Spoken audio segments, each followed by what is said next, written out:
Hello everyone, welcome to dynamic study. तो हमारा जो टॉपिक चल रहा है वो है COP28। यूएई में ये आपकी समिट हो रही है जिसमें हम डिफरेंट टॉपिक्स को डिस्कस कर रहे हैं।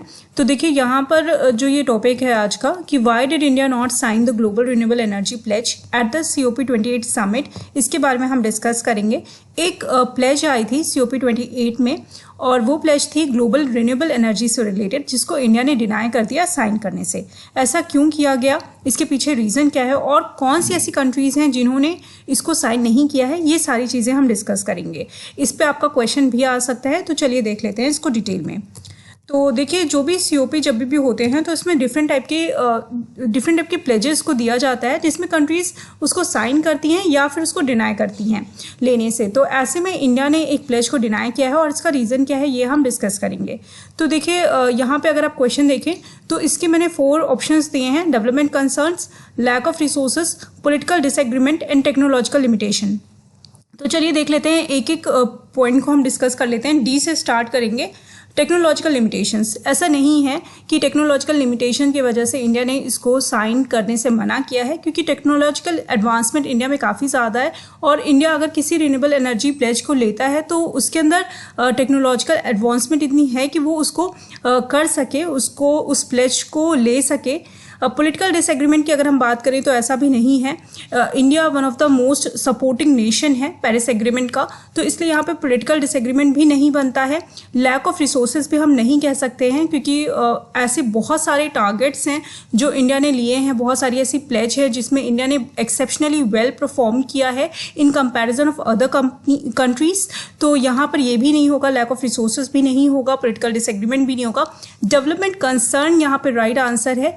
कैसे, क्यों ऐसा किया गया, क्यों ये रीज़न बनता है, इसके बारे में चलिए बात करते हैं। देखिए इंडिया जो है वो एक ग्रोइंग नेशन है, ग्रोइंग इकॉनमी है और इंडिया को अपनी जो प्रोडक्शन कैपेसिटी है वो काफ़ी ज़्यादा ग्रो करनी है ग्लोबली, और इसी वजह से इंडिया ने डिक्लाइन किया है इस प्लेज को। ये जो आपकी प्लेज थी, ठीक है, इसमें ऐसा बोला गया था कि आप अपनी जो करंट कैपेसिटी है उससे एटलीस्ट ट्रिपल कर दीजिए रिन्यूएबल एनर्जी को। तो और इन्होंने बोला था कि 2030 तक ऐसा करना है। तो ऐसे में क्या होता है कि अगर इंडिया इस पे एग्री करता तो हमारा जो डेवलपमेंट एक आप कह सकते हैं कि ग्रोथ साइकिल है, जो डेवलपमेंट चल रहा है वो थोड़ा सा डिले हो जाता, वो रिड्यूस हो जाता, क्योंकि हमें कहीं ना कहीं रिन्यूएबल एनर्जी पे शिफ्ट करना होता और शिफ्ट करने में टाइम लगता है, टेक्नोलॉजी लगती है, पैसा लगता है, बहुत सारी चीज़ें लगती हैं। और उसके साथ साथ सबसे ज़्यादा ज़रूरी जो चीज़ें होती हैं वो पॉलिसीज़, गवर्नमेंट को ऐसी पॉलिसीज़ बनानी पड़ती है जिसके वजह से जो डिफरेंट कंपनीज़ हैं, जो डिफरेंट इंडस्ट्रीज़ हैं, उनको उनके साथ कंप्लाई कराना पड़ता है। तो कंप्लाई जब कराते हैं, आप किसी को कंप्लाई कराते हैं, तो ऐसे में क्या होता है कि आपकी पॉलिसीज़ जो होती है वो इंडस्ट्रीज़ से कहीं ना कहीं थोड़ी सी अलग होती हैं, थोड़ी सी नेगेटिव होती हैं। तो ऐसा इंडिया नहीं करना चाहता, इंडियन गवर्नमेंट ऐसा नहीं करना चाहती है।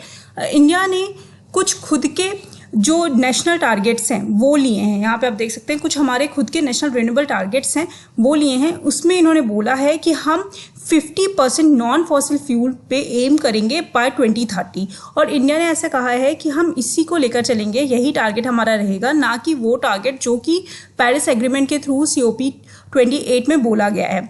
कौन कौन सी कंट्रीज़ हैं जिन्होंने ऑप्ट आउट किया है इस प्लेज से, तो उसमें आपकी चाइना है, सऊदी अरेबिया है, रशिया है एंड ईरान है। ये सारी कंट्रीज़ ने इस प्लेज को नहीं लिया है। और इंडिया का जो मेजर कंसर्न है वो है कि यहाँ पे डेवलपमेंट कंसर्न्स हो सकती है अगर इंडिया ने ये प्लेज ली तो।